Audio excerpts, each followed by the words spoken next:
Hello and welcome to my channel, In Search of Wonder. My name is Anne and today we're going to combine two of my most favorite things. No, not coffee. I mean, I do have coffee, but my two other favorite things. Books and music.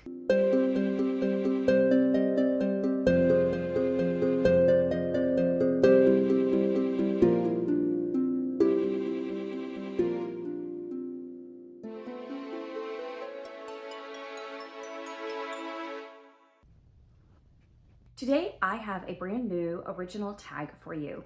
This tag has been on my mind for a long time, but I finally just sat down and put it together. And I am so excited to bring it to you today. As I said, it combines two of my favorite things, music and literature, both of which are a form of communication, both of which are ways to tell a story. One using actual words, printed words or spoken words, and one using music and sometimes words as well. I chose a few of my very most favorite pieces of classical music to share with you today. And I'm going to tell you why I love them so much and what it is about them that really resonates with me. And also I'm going to take an aspect of each of these songs and create a prompt that goes with it for a book recommendation for you, or just a book that I think really goes along with the piece of music thematically. Like they have a lot of, they're telling the same story, I guess, the music and the book. And I have classic options for all of these. And because in my mind, I'm thinking like this pairing of classical music and classic literature is just a perfect blending of masterpieces. But also I was thinking of other books, more recent and contemporary books that I have read that fit well with these pieces of music as well. So I have both a classic recommendation and a contemporary recommendation for each of these pieces of music. And if you want to do this tag, goes without saying, feel free to do it. And you can choose to do one or the other or both of them. A classic piece of literature or a more contemporary piece, mix it up, doesn't matter, however you want to apply it yourself, make it work for you. But to get started, my very most favorite pieces of music, why I love them and what the prompt is. To begin with, Mahler's Adagietto from his Fifth Symphony. And this is just honestly the most beautiful piece of music ever written. I might say that about most of these, but it's really true with that one. It's so full of yearning and longing, and it has hints of love and hints of tragedy. I first heard this piece of music back 30 years ago when Ekaterina Gordieva skated to this piece of music after the death of her husband and skating partner Sergei Grinkov, and she skated it as a solo memorial to him.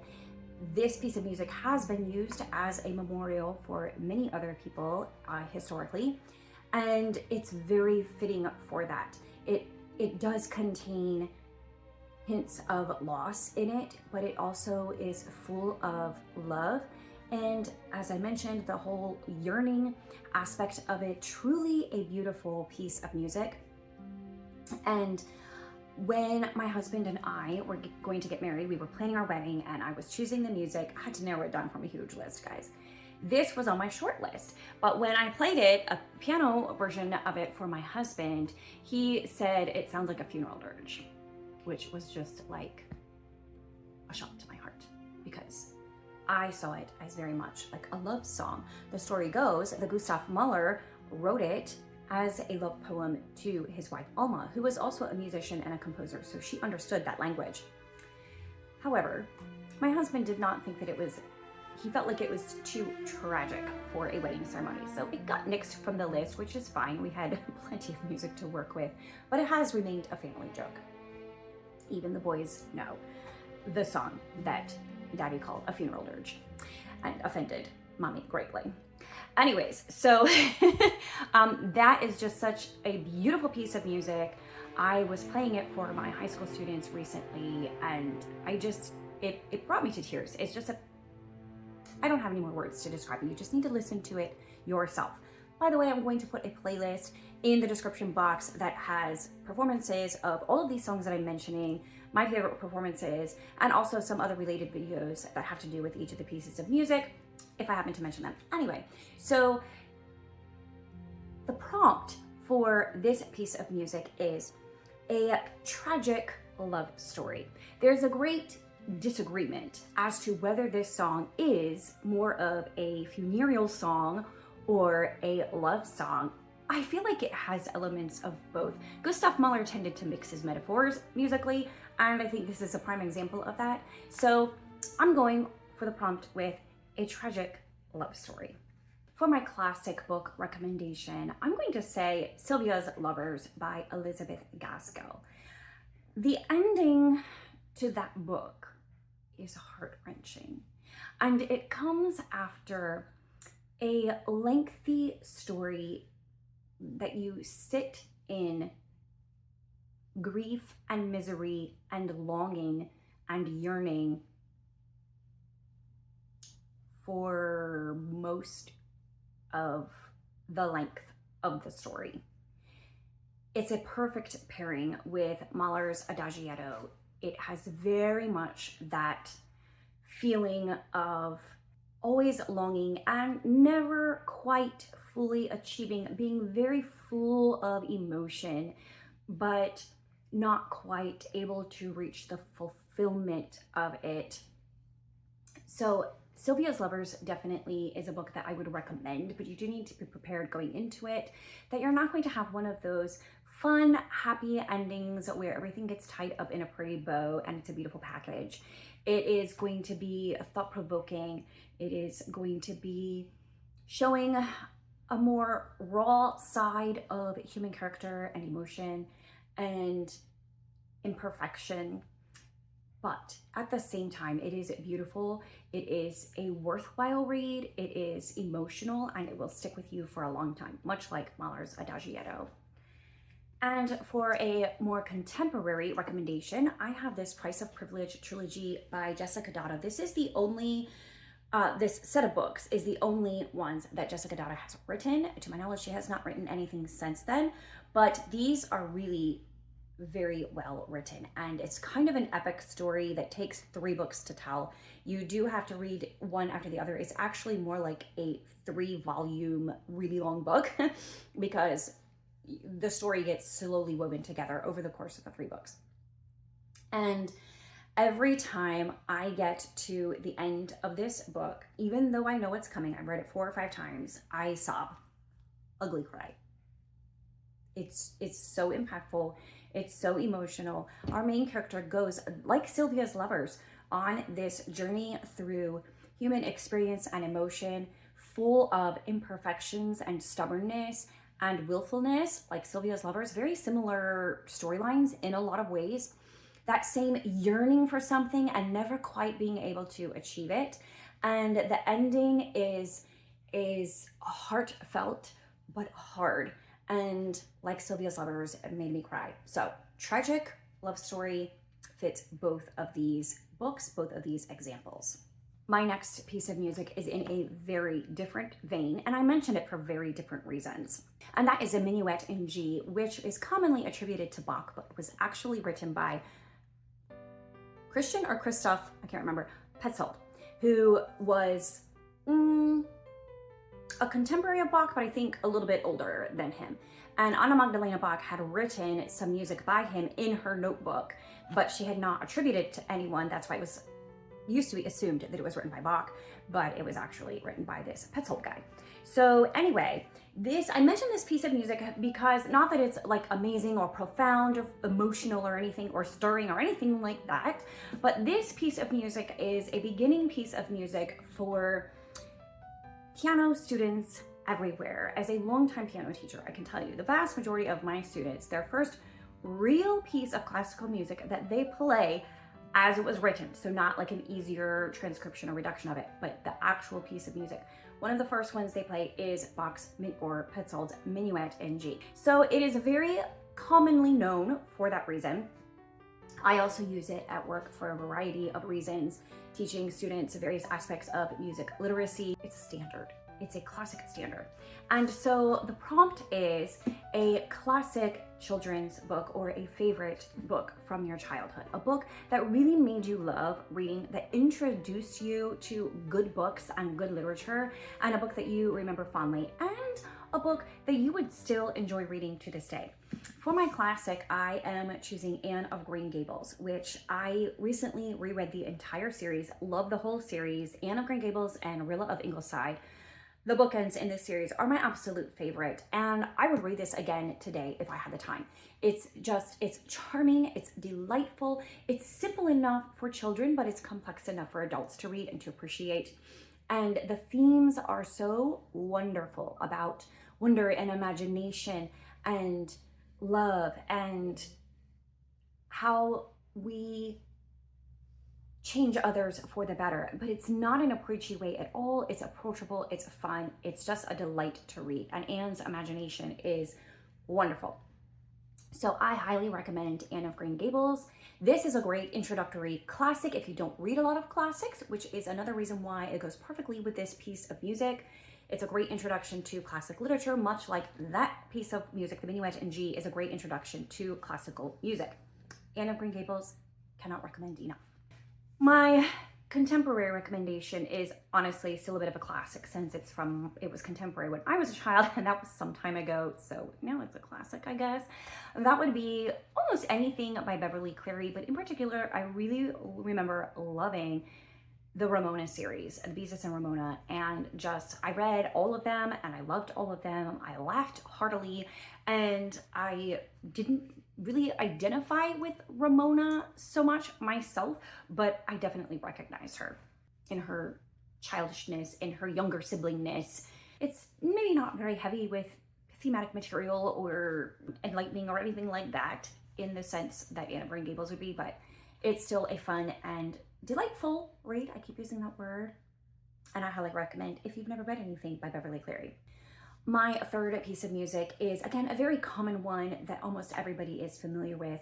The primary theme of this one is often also used to teach children playing on the piano because it uses a very simple 5-note scale. And that is the Ninth Symphony by Beethoven, in particular his finale, the movement. Many of us are familiar with the tune for the Ode to Joy, which composes a portion of this finale. It is called Ode to Joy. In 1989, Leonard Bernstein conducted it in Berlin after the fall of the wall that divided East and West Germany, and he changed the word joy to freedom. There is some evidence that Schiller, who wrote that poem that Beethoven set to music, initially wanted to use the word freedom, but didn't think it would get by the censors, and so he substituted joy for freedom. Freedom works just as well as joy with the lyrics. So Bernstein went with that theory, not a proven theory, but he went with it, and they performed it as Ode to Freedom in a special concert in 1989, which is a really stirring performance of that piece of music and has some amazing cultural memories to go with it. So my prompt for this piece of music is an epic and sweeping tale with ultimate triumph. Because if you listened to the entirety of Beethoven's Ninth Symphony, in particular the finale, it's very epic, and it uses a large orchestra, it uses a whole choir, it has 4 soloists, it has these huge climaxes in it. It is very epic and sweeping, but it ultimately has a strong note of triumph in it, and it's a very stirring piece of music to listen to. And so it also has a little bit of this ebb and flow. Again, I was listening to it with my students recently, and it struck me again how much Beethoven is capable of, like a really good author, of creating suspense in a story and then like holding you there, and then, okay, then you get to it. And so then you're enjoying the story for a little bit, and then there's a little bit more like, what's gonna happen next? Like he creates this suspense is the best word for it, periodically throughout the piece of music, and a really good story will do the same thing. So my classic recommendation for a book that has that's epic and sweeping and has those moments that are like, what's going to happen next, but ultimately is a triumphant story, and that is The Count of Monte Cristo. I mean, talk about epic and sweeping. This spans almost the entirety of the life of the man called the Count of Monte Cristo. He goes by other names variously throughout the story as he experiences different things. He goes from rags to riches. There's a revenge story going on here. He's imprisoned for some time, and we get that full story of his experiences there. We experience the depth of human emotion, good and bad and ugly, and we go along for all of it on this ride. And it just keeps weaving this story together with just the right amount of suspense and wondering what is going to happen to this character or that character. And it's just masterfully done, and it is an enjoyable read all the way through, much like Beethoven's Ninth Symphony.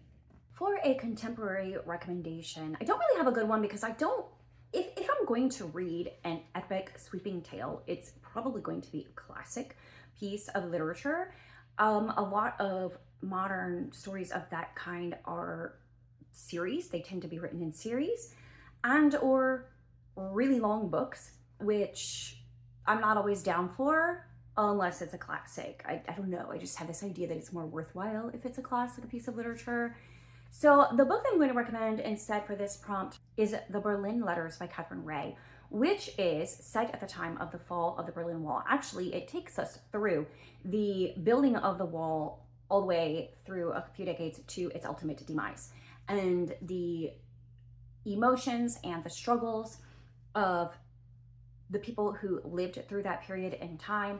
We experience it through the lives of two different generations, and the second generation is uncovering the mysteries of the history of the prior generation, and interspersed through that are some letters, why it's called the Berlin Letters, and it culminates with the fall of the Berlin Wall. And so it just coincides perfectly with this piece of music, and it does have that ultimate note of triumph. I guess it's epic in the sense that it's covering a couple of generations, it's spanning multiple decades, and a big story that had worldwide implications, but it really focuses on the lives of this family and how they lived through and overcame and triumphed through this particular time of adversity that they experienced. My next piece of music is probably a lesser known one, but it has been a favorite of mine for many years, and that is the Elegy by Rachmaninov. Rachmaninov is one of my absolute favorite composers ever. When I was coming up with this list, there were like 4 or 5 pieces of music by him that I would have included, but this one is my favorite. I enjoy playing it on the piano myself, just for my own pleasure. I'm not much of a pianist for performance, especially classical pieces, but I really love playing it for myself. This Elegy by Rachmaninov has, from the beginning and throughout the piece, this resounding note in the bass clef that just keeps playing, that sounds to me very much like a bell tolling for a funeral or to mark the passing of someone. And we hear that repeating throughout the song. And then in the right hand, we get this beautiful lyrical melody that, even though it is in minor, is reaching and hopeful and hinting at life. And these two elements combine to create this idea of death versus life. And it's almost like a sort of contest is set up between them, which one is going to win. Throughout the song, we hear that bell tolling ominously, but then throughout the song we also hear this reaching upward, this seeking for hope and life. Then in the middle of the song we get this B section that has a sound that I think of as butterfly wings fluttering, and to me butterflies symbolize resurrection, new life, metamorphosis, a second chance. And I feel like ultimately what Rachmaninov is saying with this elegy is that death is real, it's ominous, it's hard, but it is a gateway to life. It is how we get from this present temporal life and are transformed into eternal, permanent, everlasting life. And death is the necessary gateway to access that truest form of life. So my prompt for this piece of music is a book that features a second chance, someone who has gone through something terrible and they are starting over again in life. My classic recommendation for this is Ruth, another Elizabeth Gaskell. Ruth is the story of a young woman who is taken advantage of and then left alone, on her own, dealing with the consequences, all by herself, alone and friendless in the world. Until someone, or a couple of someones, some siblings, take her under their wing, and she has kind of a rebirth, a new life, a second chance. And she starts her new life in a new place with these new friends, and she makes a go of it. And the whole story is about her overcoming her old life and the choices that she made then and the things that happened to her then, and creating a new life for herself and for those that she loves. And it is a truly beautiful story. Again, there is a little bit of tragedy as we get to the ending, but overall it's a much more hopeful story than Sylvia's Lovers is. And it is very much about giving people second chances, being compassionate and helping people overcome maybe terrible previous life decisions or terrible tragedies that happened to them through no fault of their own, and helping them to overcome those things and have another chance at life, a redemption of sorts. So that is my classic recommendation. For my contemporary recommendation, I'm going to say Born of Gilded Mountains by Amanda Dykes. Amanda Dykes is one of my favorite current authors, and this is by far my favorite of her books, Born of Gilded Mountains. And in this, there are multiple characters and even a town that are experiencing a bit of a rebirth, a fresh start, a do-over.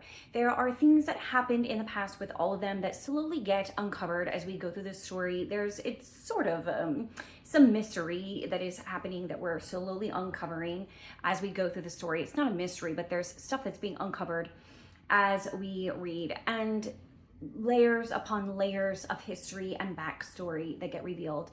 And all of these characters are embarking on new lives, turning a new page. It's like the idea of, the sun rising over the mountain and giving a fresh start to a new day and a new opportunity. And it's just so beautifully told.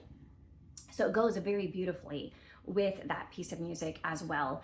And it really perfectly illustrates this idea of the things that happened in the past being transformed and metamorphosed, if that's a word, into a new future and a better future and a more hopeful future than possibly you might have had otherwise. So truly a beautiful story and definitely worth the time reading. My next piece is by an American composer, Aaron Copland, Fanfare for the Common Man. Of course, an American would write a piece of music with that title, right?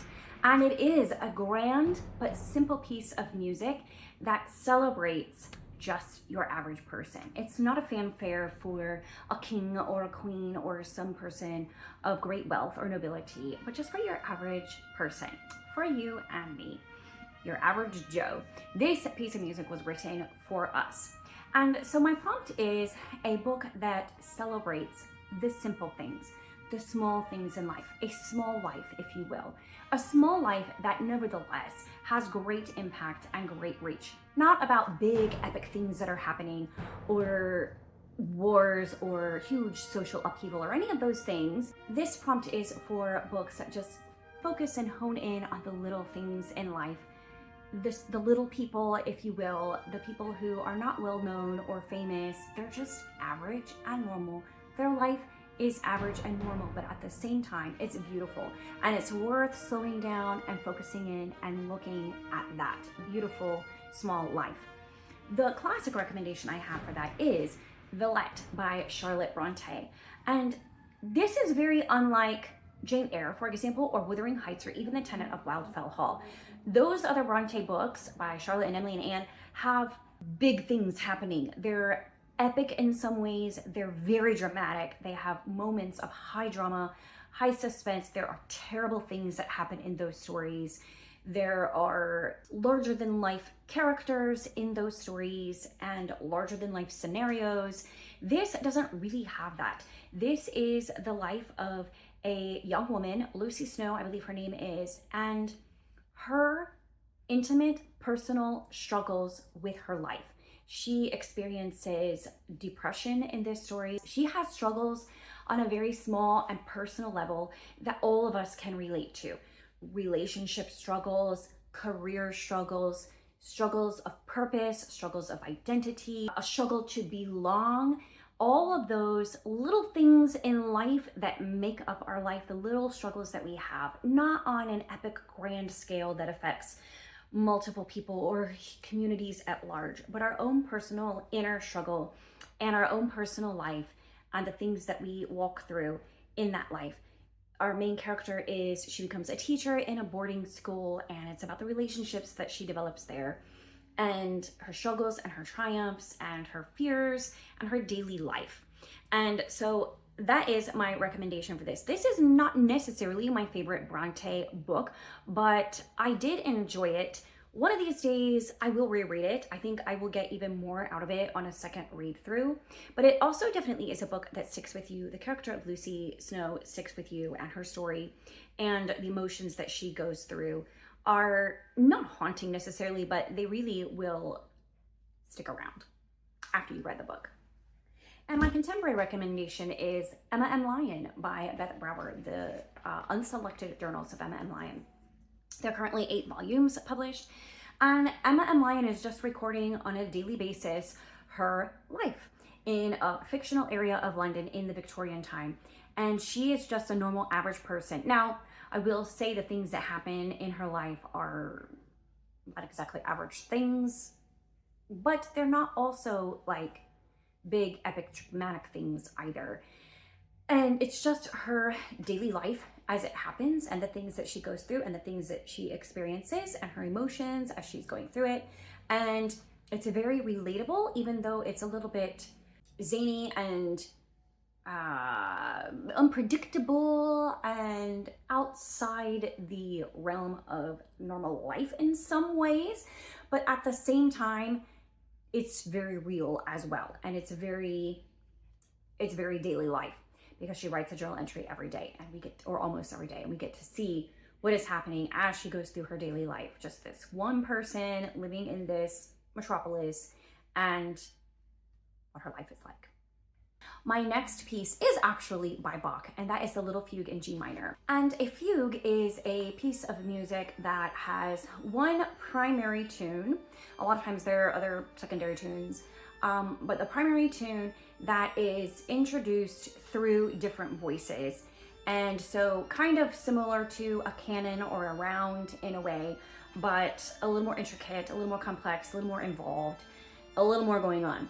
And so Bach was really good at writing fugues, and he wrote several that are famous, but the one I'm mentioning now is his Little Fugue in G minor, well, so-called little, and it has 4 voices. The main theme is introduced, and then it gets taken up, alternating in the other voices. So there's a lot going on. Like, the organist has to play all of these voices happening simultaneously with their 10 fingers and their 2 feet. And, you've got multiple layers on the keyboard, the organ keyboard, and then you've got the foot pedals. And so it's a lot going on. It's a lot of voices speaking at the same time musically. And so my prompt for this one is a book with multiple perspectives or multiple points of view. And there are many examples that I could say in classic literature for this, but I'm going to go with Les Miserables by Victor Hugo. And oh my goodness, do we get so many perspectives and stories in this book. We have our main character, Jean Valjean, but we also have all of the people associated with him, and we get their full, complete stories. We have Cosette, we have Marius, we have Javert, we have the priest, whose name is escaping me at the moment, Gavroche, and Thénardier. We got all of these people, all of these characters. We get all of their whole entire story. They all are speaking into this book. It is like a massive fugue going on here, but literary. And it all weaves together to create the most beautiful story that is sometimes tragic and is sometimes hopeful and sometimes full of love and romance, sometimes full of war and misery. Covers all the bases. One big, beautiful, huge story with a lot of perspectives going on. I highly recommend. For a more contemporary recommendation, I have All the Light We Cannot See by Anthony Doerr, which is set in France and Germany in World War II and takes us through multiple perspectives, including the perspective of a blind girl, which was so masterfully written. I really enjoyed reading all of the parts of the story written from her perspective because he did that so well. It's gripping, it's emotional. It doesn't have as huge a cast of characters as Les Miserables, but it does have many voices speaking into this story. Each one of them is unique. Each one of them brings a different angle, a different element to the story, and each of them is impactful and is a profound story, and one that I enjoy is maybe not the right word, but I was definitely engrossed in this story, and it again is the kind of story that stuck with me after I read it and kind of didn't let me go, and I still think about this book a lot. All the Light We Cannot See. My next piece of music is also another one that is possibly less known, and that is the Chichester Psalms by Leonard Bernstein, and in particular the second movement, which is based on Psalms 23 and I believe Psalms 2. Psalms 23, everyone is very familiar with, the Lord is my shepherd, I shall not want. Psalms 2, I believe, is the one that starts with that, why do the heathen rage and imagine of anything. The Lord is speaking, and he's saying he will laugh, he will hold them in derision. He's eventually going to destroy the evil ones. Bernstein takes these two ideas and he writes music beautifully to illustrate the contrasting truths in these two psalms. One, that there is war, that heathen and sinful people try to fight against good and to fight against God, and that they try their best to destroy what is good, to destroy truth. But God is not scared by them. He has everything under control and he's going to take care of them. He's just sitting there and laughing at them and thinking, oh, you have your day, but just wait a second and I'll take care of you. And meanwhile, in Psalm 23, we have the perspective of the person who is living through these trials and these situations of struggle in life and just trusting that God is indeed in control, that he is the shepherd guiding and leading them through life and through the valley of the shadow of death, through difficulties, etc. It's the most beautiful portrayal of these. Typically, there's a solo part and then there's a choir part and then some instrumentation that goes with it, a beautiful harp piece. There's some percussion in there that's just very aptly used to illustrate what Bernstein is saying in this psalm, in his setting for this psalm. But there is a solo that is often sung either by a boy soprano or by a countertenor, which is the highest male voice. And I actually really love the countertenor because it's this really full, rich, and settled sound, but the boy soprano sound is beautiful as well because it's very clear and hopeful and full of light, and so both of them are very great interpretations of it, but I lean towards the countertenor. So anyway, it's a beautiful setting for these psalms. And so my prompt is a book that is set during a time of war or a time of social upheaval or perhaps a dystopian literature. And for my classic recommendation, I have a book that I just read recently, A Tale of Two Cities by Charles Dickens, which is set during the French Revolution. And the French Revolution is kind of a character in this story in a way, and the way that Charles Dickens just takes you through that particular conflict and that particular time of social upheaval, and the way he tells how it affected different people on both sides of the channel, in France and in England, and how they responded to it and the ways it changed their life, and the ultimate resolution to the story is in the end quite beautiful and rises above the turmoil of the strife in very much the same way as Chichester Psalms. If you imagine like the boy soprano voice as kind of like this angelic, hopeful sounding theme rising above the chaos and the disruption and the turmoil that's going on in France at this time, that's kind of what this story is like. You have this angelic sort of character in the story, this young lady Minuet is her last name. I forget her first name. Lucy. Yeah, another Lucy. Lucy Minuet. I thought it was Lucy, but I was like, Lucy was the other one. Lucy Minuet. She's kind of like this angelic character, but she kind of rises above all of the trauma and the tragedy and the conflict that is going on in this story. And it's just a beautiful portrayal of that. For a contemporary recommendation, I have All Manner of Things by Susie Finkbeiner, which is a story set during the Vietnam War, but it's set in the United States. We get a secondhand experience of the war. We're not actually there, but it does affect everyone in the town. Of course, young men are sent to the war and things happen, and the people in the town are left behind to deal with the effects of that and the aftermaths of it. So there's this great social upheaval and the upheaval in the personal lives of the characters in our story. Plus, they're going through their own time of personal growth and change and development, and it's just beautifully told. The title, All Manner of Things, comes from, oh my goodness, I think it's a piece of poetry. And all manner of things shall be well is the end of it. So this idea that you're in the middle of this conflict, of this terrible thing that's happening, but still at the same time you can have hope, you can move forward, all will be well eventually, which is the whole message of of Bernstein's Chichester Psalms in his second movement. And finally, my last one, and this is a very popular and common piece of music these days by Vivaldi, the third movement in his summer concerto from the Four Seasons.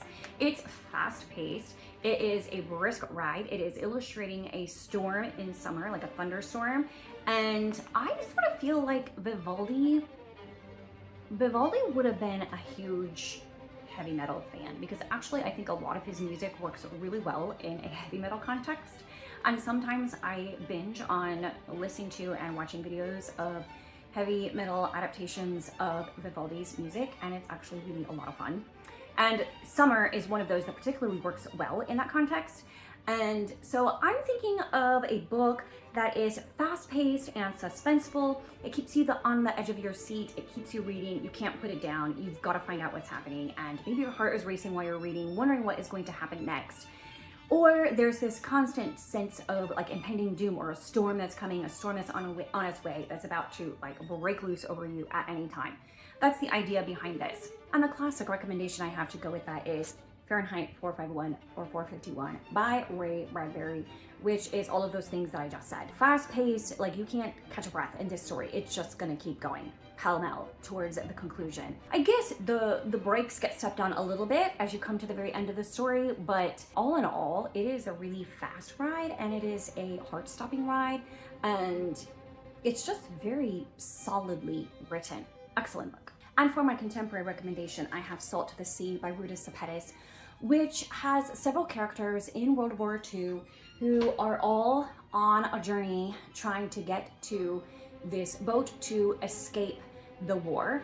And it is, I don't know about, I mean, it is kind of fast-paced in a sense, but there's this sense of inexorable forward motion, like they're being constantly driven forward, and they're meeting with adversity all along the way and struggling to get to their destination. And then, as you can see from the cover, and if you know anything about history, there is this sense of impending doom all the way through this story, this coming storm that is going to engulf them. They're trying to escape a storm, but are they heading into a storm themselves? So this has very much that same idea. It is not very summery, it's a very strong wintry feel here, but it does have that driving force in it, similar to the Fahrenheit 451 by Ray Bradbury, and that kind of feeling to it in this book. So that is Salt to the Sea by Ruta Sepetys. So that is my classical music and classic books tag, and I am just inviting anyone and everyone to do this. I will tag some people in the description box who I think might be interested in this, either because I know that they are interested in music and they love music, or it just seems like maybe this would be something they would enjoy, but no pressure. Don't feel like you have to do this tag. I'm personally terrible at doing tags when I am tagged, but anybody and everybody is welcome and invited to do this tag, and I look forward to hearing your responses to these prompts. And also, I will include a playlist in the description box as well, with video recordings of these pieces of music and some other videos of interest related to those pieces of music. And I hope that you will enjoy them and go check out the music if you aren't familiar with it already, because these are truly lovely, lovely masterpieces that I enjoy listening to over and over and over again and never get tired of. And I hope that you will enjoy them as well. Thank you for watching and for listening, and let me know in the comments any thoughts that come to your mind as you are listening to my thoughts on these pieces of music or these works of literature. And if you would have recommendations, even if you don't want to make a tag video yourself, and you can leave your recommendations in your comments below and we will chat about it. And I look forward to discussing them with you. See you next time.